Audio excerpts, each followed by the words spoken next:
L'armée russe déploie des équipements de plus en plus surprenants sur le terrain, et l'un des exemples les plus frappants est le véhicule blindé BRM-1K Korchin, une version radicalement modernisée d'un modèle soviétique datant de 1972. Ce retour au vieux équipement pourrait surprendre, mais, dans le contexte actuel du conflit en Ukraine, la guerre moderne semble redéfinir les règles de l'efficacité militaire. Alors que les forces ukrainiennes et russes s'affrontent sur un terrain dévasté, la guerre n'est plus une simple question de technologie dernier cri. Les drones, véritables instruments de destruction massive, ont bouleversé l'équilibre traditionnel. Qu'il s'agisse des célèbres Abrams américains ou des Léopard 1 allemands, l'efficacité d'un véhicule blindé dépend de sa capacité à résister aux frappes aériennes, peu importe sa génération. Ainsi, la comparaison frontale entre les équipements des deux camps perd de sa pertinence.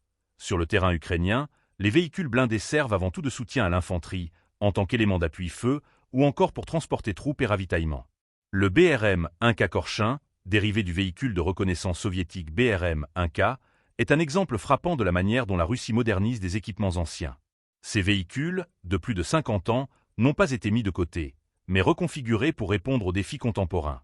Leur efficacité n'est plus tant liée à leur design initial, mais à la capacité à intégrer des systèmes modernes de défense contre les menaces actuelles, notamment les drones.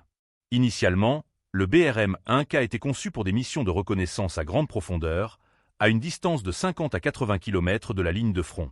Ces véhicules blindés servaient à détecter les positions et installations ennemies, dans un cadre de guerre conventionnelle de l'époque de la guerre froide.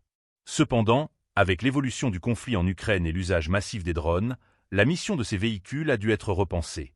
Pour s'adapter, le BRM-1K Korchin a subi une refonte radicale. La tourelle du modèle d'origine a été remplacée par un module de combat télécommandé du BTR-82A, équipé de canons automatiques de 30 mm et d'une mitrailleuse PKT de 7,62 mm.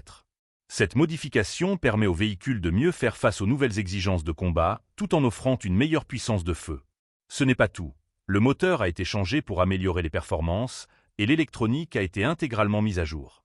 Le Korchin est désormais équipé de systèmes de détection avancés, notamment une station radar pour repérer les menaces ennemies, un télémètre laser pour affiner les tirs et un équipement de navigation de dernière génération.